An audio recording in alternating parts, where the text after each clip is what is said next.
भागा तो डाल के एक थप्पड़ दे दिया। अबे दोनों एक बजे तू पिटवाएगा अरे दोनों एक कर दिया ना तेरे कर लिए जय जय तेरे समझाए ना पिट जाता बैठा दिया और बस का ड्राइवर बोला चल तू रोहतक में देख तू देख लिया रोहतक उतरा तू चांद चुप रहियो ये रोडवेज वाले से इकट्ठे हो जाएंगे मैं का बोले और जैसे ही उतराते देख ले जो पुष्पा में जा रहा हूँ।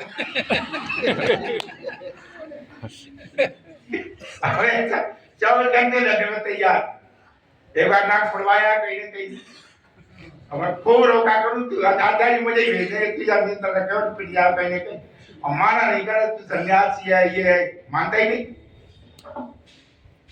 अब यही दिन चल रहे धमाका रोग और हो गया। मैंने कहा स्वामी तुम्हें नियम संयम से धमाका रोग हो गया। अरे का ऐसे ही हो गया तुझे क्या पता कैसे हुआ। कहो राजा ने सभा बनाई हरियाणा में ये कहा भाई पूरा देश तो छोड़ो हरियाणा में तो आर्यों का राज होना चाहिए। तो इंद्रवेश अग्निवेश आदि सब इकट्ठे थे इनकी मीटिंग होती थी तो कहा था इंद्रवेश को प्रधानमंत्री बनाएंगे और अग्निवेश को राष्ट्रपति और सफलता तब होगी जो राष्ट्रपति भवन में साधु सन्यासी के लंगोट को करेंगे लंगोट को करे साधु सन्यासियों योगानंद हरियाणा का मुख्यमंत्री बनाया जाएगा। रात दिन भागे और रात दिन भागे पार्टी में 5-7 जीत भी गए एमएलए कर गए एमपी बन गए फिर दल कर गए कोई इधर मिल गया कोई उधर पार्टी ठप हो गई। आज जाए योगानंद रात दिन भागा तो मैंने कहा तुम्हें ये दवा कैसे हो गया।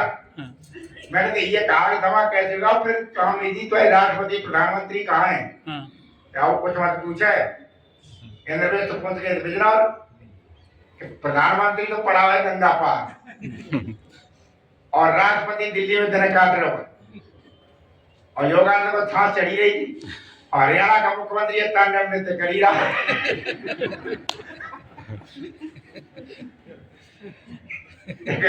तेरे सामने तांडव नृत्य कर ही रहा है।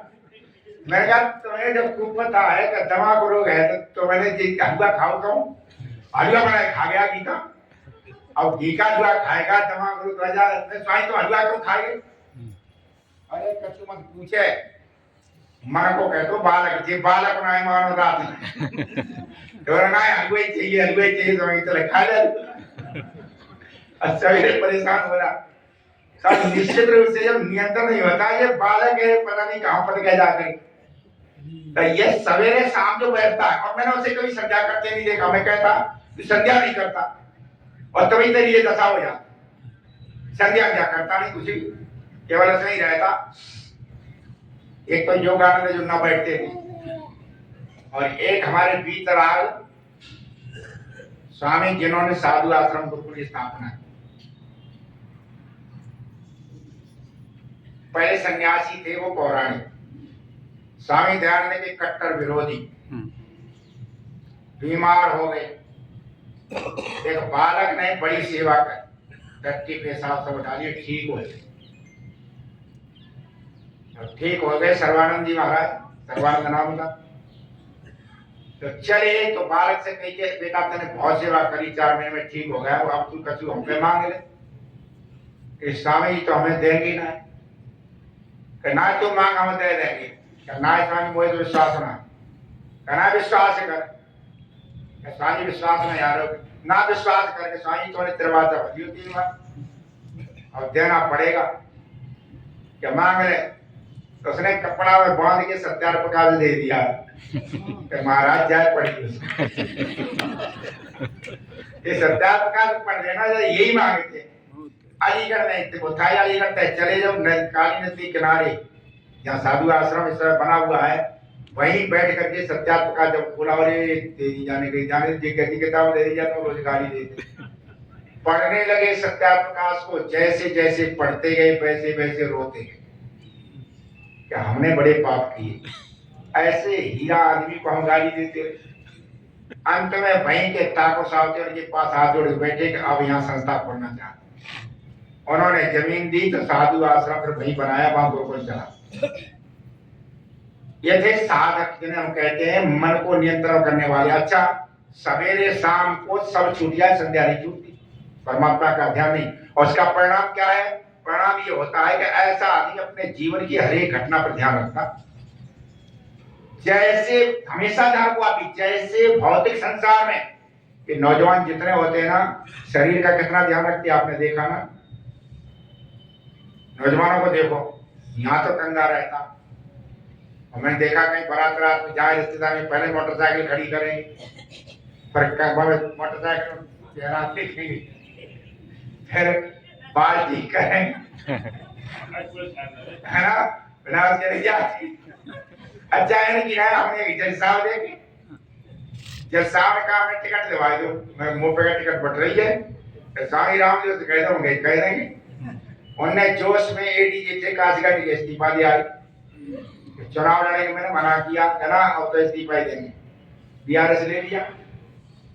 अब खूब ठीक ठाक शरीर को ठीक ठाक थे, जब वो सप्तकोटि पास में रह गई स्वामी जी के, तब बोले कि संतोष ने गाड़ी रोक दी। क्या करोगे ऐसा, कपड़ा तो बदलने कपड़ा बदल क्या करोगे, टिकट मिलेगी तो नहीं, कपड़ा तो मिल जाएगी ना, ऐसा ठीक ना है। और तारी पैंट शर्ट उतार के कुर्ता पायजामा पहन के, है ना, मुंह धो करके, तब अब चल अब चलो जाकर अब ताते प्रस्तुति के लिए कितना ध्यान रखा। स्वामी तो वैसे कर देते हैं उसकी अपनी प्रस्तुति के लिए, तो जब हम इतना करते हैं आध्यात्मिकता में मैं यही कहूं, तो संज्ञा से बैठता है, वो कहीं पर भी जाए और आए, तो सबसे पहले अपने को देखता है, तेरे अंदर कोई बुराई तो नहीं आ गई, तेरे चेहरे में विकृति तो नहीं आई, तेरे अंदर कोई ऐसी दुर्दर्शन तो नहीं प्रवेश कर गई। आर्यों में पहले था ऐसा, हनुमान जी सब में घूमे आए, सीता खोज करते करते पूरे महल में, रात में सोते हुए उन्होंने माताओं में, अब माता मैंने सोचती है कोई पूरे कपड़ा पहन पड़ती नहीं, पड़ी वैसे ही माता को देखा, तो हनुमान जी वहां पर बैठ के सोचा कि अब तेरा नाश हो गया, तेने पराई स्त्रियों को देखा, बहुत दुखी हो गए, राम का भी काम नहीं बना, तेने अपना धर्म ही बिगाड़ लिया, तेने पराई स्त्रियों को वस्त्रहीन देखा है। परेशान होकर के एकांत में बैठे, आप रामायण पढ़िए, और हनुमान जी ने जो संध्या करके उठे तो चेहरे पर चमक थी। पूछा कैसे? कि नहीं, मैंने अपने पूरे घटनाक्रम को देख लिया है, किसी को देखने में पर भी मेरे मन में विकृति नहीं आई, मेरी सफलता है, मेरे मन में विकृति नहीं आई। ये किसका है? ये संध्या करने का। हनुमान जी ने लिखा है कि हनुमान जी संतुष्ट है, मेरे मन में कोई विकृति नहीं, मैं किसी को भी देखा हूं, विकृति कहां? जब ये विकृतियां नहीं होती हैं, यही तो जीवन की सफलता है, ये आत्मोत्थान का वो है। केवल पाखंड नहीं करना, अगले हमने अलग बैठ गए जाकर के हम नहीं करते ना, विकृति आनी ही नहीं चाहिए। आश्रम में ब्रह्मचारी पढ़ते तो आचार्य ने ये कहा कि जो है जवान बहन बेटी से हाथ नहीं लगाते, न उन्हें ढंग से देखते, और तुम एकांत में रहते हो ब्रह्मचर्य का पालन कठोरता से करो, ऐसा नहीं करना। ब्रह्मचारी ने कहा ठीक है गुरुदेव, कभी नहीं होगा। बालक नहाने के लिए चले गए, नदी चले जाते एकांत, गांव की बहनें भी आ गई, वो तो उधर से नहाने के लिए, बालक वहां से हटे, तब तक देखा कि लड़कियां नहाने में एक बहन भई जा रही 18-20 साल की, बालक झट कूद गया, पकड़ के किनारे पर कर आया और चला आया। दूसरे बालक नाराज हुए, तेने धर्म तोड़ दिया, गुरु जी शिकायत करे। गुरु जी ने कह दिया था कभी भी हाथ नहीं लगाना है और वो नहीं करना है। वो कह जाकर गुरु जी ऐसे ऐसे, वो भी तारा अपराधी तरह खड़ा हो, गुरु जी ऐसे ऐसे आपने मना किया, इसने भी 18-20 साल जवान उसको लड़की को पकड़ करके वहां छोड़ के आया। गुरु जी बड़े विवेकी थे, उन्होंने कहा ये तो पकड़ के किनारे छोड़ आया, तेने अब तक धनक की है पतन तेरा ज्यादा, उसका कहो तो छोड़ आया, तेने अब तक धनक की है, तेरे दिमाग में अब तक वही चीज है। हमेशा ध्यान रखो, असली चीज तो ये है ना। मैं एक बार जा रहा तो विद्यालय के बच्चे, अब वो जानकारी के आते मिल गई, एक बार प्रति बैठे, वो बालक ने देखा मुझे तो मैंने गाड़ी रोकी, कहां पे? तो गुरु जी ऐसे जा रही, मैंने मैं वहीं से निकलूंगा, बैठ जाओ दोनों, परीक्षा देने जा रहे, बैठ गए। अब बैठ गए भागे तो शहर से ऊपर निकले होंगे बाग पर पोस्टर लगा होगा सिनेमा का झट वो भाग बच्चे जी धमका बैठे वो बालक नालायक कहीं के बैठे और ये पोस्टर पे ही निगाह तुम्हारी रहती है। तो मैंने कहा उन्हें की हो ना तुम्हारी तुम्हारी भी तो निगाह है भाई पे ना ये बैठे हमें ध्यान है नहीं कोई कहाँ देख रहे हो कहाँ नहीं देख रहे हो भाई तुम भी तो वही देख रहे हो जो मुंह पे देख रहे तुम भी देख रहे तो जाके तुम्हारी जगह पे बच्चे चली गई। तो हमेशा ध्यान रखो विवेक ही होता है वो केवल ये देखता है कि हमारे मन में वो नहीं है। तो मैं ये कह रहा था कि स्वामी सर्वानंद के विषय में ये तो वो संज्ञा नहीं करते और ये ध्यान रखना संज्ञा न करने की वजह से गुरुकुल में रहते हुए संज्ञा न करने की वजह से जो सन्यासी होगा जिन्हें हम कहते हैं उनका अंतकाल इतना बेकार रहा तो आचार्य जी दुनिया से चले गए आचार्य जी उनके सहारा थे अंत ऐसा राजा करके वो आत्महत्या करके मरे दीवारा निकल गया। तो हमेशा संज्ञा नहीं कर रहे हो केवल ये स्थितियां कहां है। और स्वामी सर्वानंद जी जिनके बारे में कहते हैं रोज संध्या करते आत्मचिंतन करते मैं साथ एक बार घटना सुनाई भी है गुरुकुल बना रहे थे तो हरिचंदा लेकर के आया करें हरदुआगंज में खड़े टहल रहे टहलका लिया उन्हें खानी थी रबड़ी उन्हें प्रिय थी इधर उधर टहल के आए हलवाई का कह दे टहलने महाराज रबड़ी खानी थी फिर खा लो खाए लिए नहीं ले रो बाजी कहे चंदा करके लावे बाबा जी रबड़ी मारे आए कह दे मन नहीं हो बार बार टहला रहे तो उन्होंने कही महाराज जी छोड़ो दुनिया क्या कहेगी तुम इतने तपस्वी आदमी हो एक को रबड़ी में काम दे देंगे हम फ्री दे देंगे दो चार आदमी खड़े होंगे रबड़ी लेंगे रबड़ी लेके पड़ोस में मकान बन रहा गंगा की रेत पड़ी स्वामी ने रबड़ी रेत में डाल दिया रेत लेकर रबड़ी में डाल दिया और फोड़ने लगे महाराज जी का किया तो सब रबड़ी किरकिरी हो गई। तो स्वामी जी बोले कि जो मन हमारी किरकिरी कर रहे हो जाएगी हम करें ये हमारी किरकिरी कर रहे हो हम जाकर तो हमेशा ध्यान रखो ध्यान क्योंकि राजशाही किरकिरी करो और किरकिरी करोगे तो धीरे धीरे करके हट जाएगा बात हट जाएगा इसका चिंतन और ऐसा हट जाएगा तो फिर किधर है जो संसार से हट गए ध्यान रखना मन ले जाता संसार में और संसार जब हटोगे तो दूसरा क्या परमात्मा तो अपने आप प्रवृत्ति परमात्मा की तरफ चला जाता प्रकृति से परमात्मा की तरफ। इसे क्या कहा हमारे यहाँ ब्रह्म यज्ञ ये रोज किया जाता है इसलिए से क्या कहते हैं बोलो महायज्ञ। ये क्या है महायज्ञ ये 10 कुंटल सामग्री 15 कुंटल सामग्री और 10 कुंटल घी का महायज्ञ नहीं है क्यों ये तो मैं करवाता हूँ आप सबको यहाँ करके मैंने देखा है गृहस्थ लोगों में प्रेरणा कर दो तो अच्छे काम कर देते ना धन तो कहीं ना कहीं तो हिसाब खर्च करना ही है यहाँ नहीं होगा तो दूसरी जगह करेंगे जाकर और यहाँ है तो कम से कम नहीं तो एक मौका मिल जाता है खर्च करने के लिए तो खर्च कर देता अच्छी जगह पर खर्च हो जाता जाकर। कई बार हमने देखा लोगों ने कहा आचार्य में तो आर्य समाज से प्रेरित हूं पर हमारी पत्नी ना माने तो मैंने पत्नी मान जाए धीरे धीरे करके। तो हमने जो है 51 कुंडी यज्ञ शुरू किया शिवरात्रि पे अब ये पत्नियां भाणी जाती शंकर जी पे जो को चढ़ाना यहाँ चढ़ाए उनकी संतुष्टि हो जाती उन्हें कहीं कहीं चढ़ाना संतुष्टि तो करनी है भाई यहाँ नहीं करोगे तो वे शंकर जी पे जाके चढ़ाया हमने यहाँ करोगे तो यहाँ जाओगे तो अच्छी जगह पर ले आओ यज्ञ आदि में ले आओ उन्हें चढ़ाना है कहीं न कहीं जाकर के अच्छी जगह पर होगा तो पुण्य मिल जाता है अच्छी जगह पर नहीं होता था तो विचारी करने जाए पुण्य हो जाए पाप।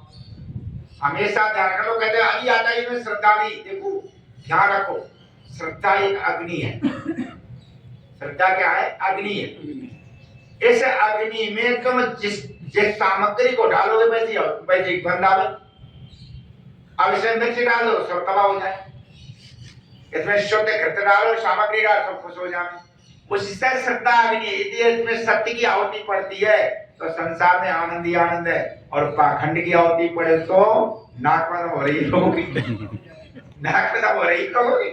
ये पाखंड में श्रद्धा की अग्नि में पाखंड की आहुति पड़ रही है तो आदमी कहीं शांत है रोज मर रहे हैं जिन सबसे ज्यादा अब एक पुलिस वाली आती कहते सबसे ज्यादा तो झगड़े वृंदावन में है, नाक में दम है। काय के लिए जब इतना श्रद्धा है तो पाखंडी आहुति पड़ी।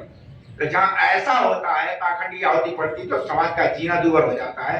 तो सवेरे शाम को रोज बैठो, समझ गए ना, सवेरे शाम को रोज बैठो, मन की चिंता मत करो, मन लगे न लगे तुम लगे रहो, धीरे धीरे करके ये भी लग जाता है।